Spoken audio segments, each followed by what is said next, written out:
அருள்மிகு ஸ்ரீ பாக்கூர் அம்மன் திருக்கோவில் மகா கும்பாபிஷேகம் வெகு விமர்சையாக நடைபெற்றது. கரூர் மாவட்டம் பள்ளப்பாளையம் அருகே நத்தமேட்டில் அமைந்துள்ள அருள்மிகு ஸ்ரீ பாக்கூர் அம்மன் திருக்கோவிலில் 16 ஆண்டுகளுக்கு பிறகு மகா கும்பாபிஷேக விழா இன்று வெகு விமரிசையாக நடைபெற்றது.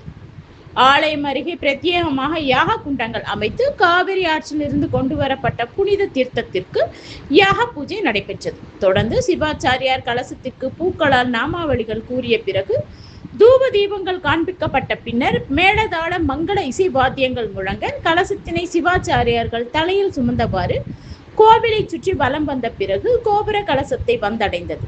பின்னர் சந்தன பொட்டிட்டு வண்ண மாலைகள் அணிவித்து புனித தீர்த்தம் ஊற்றப்பட்டு மகா கும்பாபிஷேக விழா வெகு விமர்சையாக நடைபெற்றது. தொடர்ந்து மூலவர் ஸ்ரீ பாக்கூர் அம்மன் மற்றும் மதுரை வீரன், விநாயகர் உள்ளிட்ட பரிவார தெய்வங்களுக்கு புனித தீர்த்தம் ஊற்றப்பட்டது. கும்பாபிஷேக விழாவிற்கான சுற்று வட்டார பகுதியைச் சேர்ந்த பொதுமக்கள் ஆலயம் வருகை தந்து சுவாமி தரிசனம் செய்தனர்.